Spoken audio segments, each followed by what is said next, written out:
Hey everyone, today I thought I'd try my first voiceover video. No one bothers to tell you how weird you sound when you do these, but that's fine. I'm just gonna keep going. I'm starting this sketch with a reference from the Sketchy app. It's spelled SKTCHY. It's a great app for browsing ideas and reference pictures. There's a ton of good reference on there. You can easily make an account and have a never-ending supply of faces and poses to draw from. So pretty cool. Recommend it if you haven't given it a shot. It's one of the better apps that I've seen for that sort of thing. This user by the name of Rick N posts up a ton of great pictures. They all have good lighting. He uses props sometimes, and he has this amazing beard. One day I'll have a beard just like it. I doubt it. That's a lie. Let's ignore that. I'm really new to watercolors, so I'm really trying to figure out the process, my process. And currently that boils down to me just painting over my pencil sketches. I've always used pencils. For a long time, I didn't even like color. Didn't like to even ink. I thought there was so much life in pencils that I refused to do anything else, but I guess that's what happens when you draw in high school and don't really have a lot of influences outside of that. Anyway, because of it, I've always been drawn to line and edges, and of course watercolor wants nothing to do with either of those two things, so this has been really fun to try to figure out. But now I like the color. Obviously I like the look of watercolor, and it's kind of fun to slap water and paint around, see what you get. So for now, I've kind of gone with my process of drawing, sketching, what have you, doing as much then as I can in watercolor, and then flipping back to maybe pens. I need to say real quick that I'm new to this recording thing, so I actually had a light right in front of me and I had to look around it, and that's part of the reason why it's a little crooked when you look. If you look at the upper left picture, that's more what I was seeing. It doesn't excuse it, but I only realized after the fact that I hadn't drawn everything quite right. So it is what it is. I don't know. I guess I wasn't going to say anything, but it still bothers me. In any case, just trying to define his hair. He had, like I said, this amazing beard,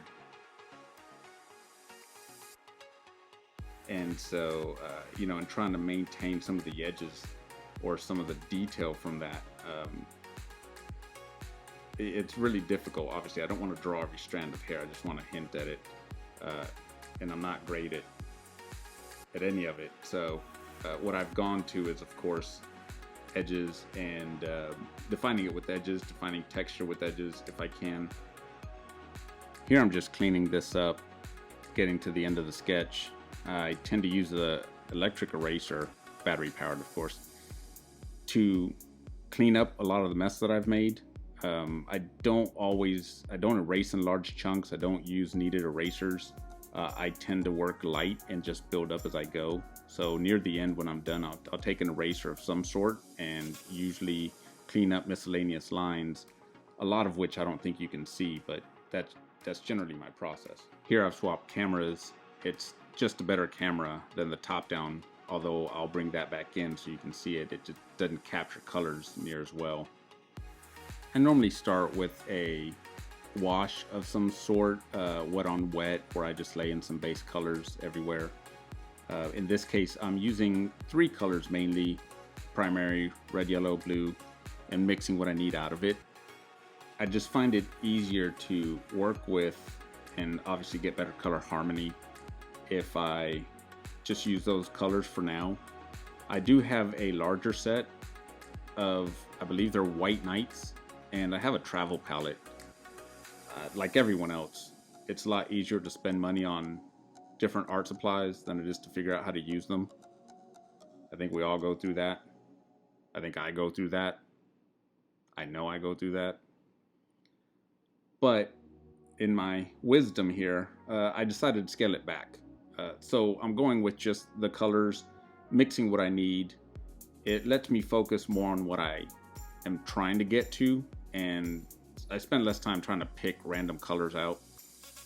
Before anyone asks about my super expensive palette over there, that is a $2 ceramic plate from Goodwill before the pandemic happened, but there's nothing special about that. It's just easier to put colors in, dabs, and mix them around. And I think that's exactly what I need. I have palettes, plastic and different kinds that I'm sure I'll introduce, but this just seems to fit the bill. And obviously at the end of the day, it's easy to clean off if I need to clean it. So one side is the cooler colors and the other side is the warmer range of the Daniel Smith Essential set. I can post a picture or talk about that if anyone wants. And I try to stick to one side when working, unless I need to obviously shift the color, but that's the reason you see that. So here I'm mixing a darker, cooler color so that I can start adding some contrast to the picture.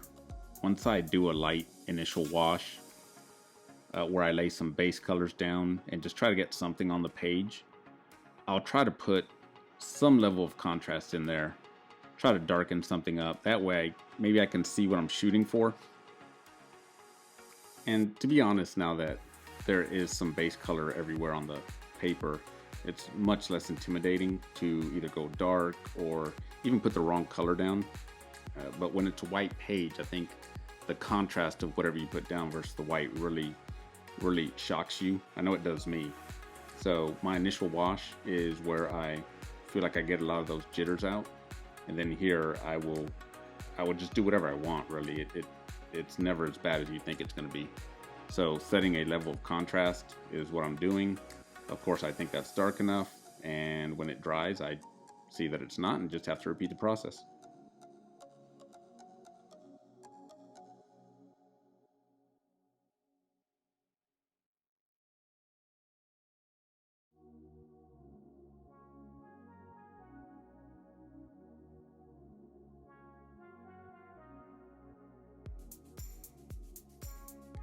Here's a really good example of the color difference that I never would have tried on white paper, but now that I have some sort of base color there, it's much less intimidating for me to just go in with some bolder, brighter colors. And of course, watercolor dries lighter, and so, I tend to remember that after the fact, not before. But it's a lot easier to do that now, and it turns out better, I think. But when you do it on white paper, I could never start that red, that bold. It just, I don't know why, I tend to freeze up.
All right, we're back to my comfort zone. I don't know why, but way more comfortable with sharp edges. Anyways, trying to define some things, just give it some texture, maybe bring some things out that I think were lost in the watercolor process.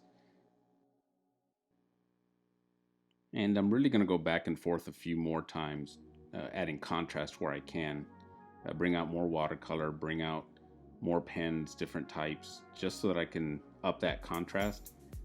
Really, in person, it looks, it looks decent. It looks pretty good. The colors are there and everything, but it looks soft. So I, will go back and try to pop him out from the background again, and tighten up some more of what I consider to be the loose edges. But really, I think it's fine. I just think this is me trying to control edges as if it were a pencil drawing or, an ink of some sort, instead of letting the watercolor do its own thing. And I'm not sure where I'm going to end in that experiment, but that's me trying to control this as best I can. So I'm going to let this finish with a few more rounds, be adding contrast with watercolor. Let me know what else you'd like to see, or if you have any suggestions in the comments below. So I really appreciate you taking the time to watch this, and hopefully I can get back to you with another video right away. So I'll see you on the next one.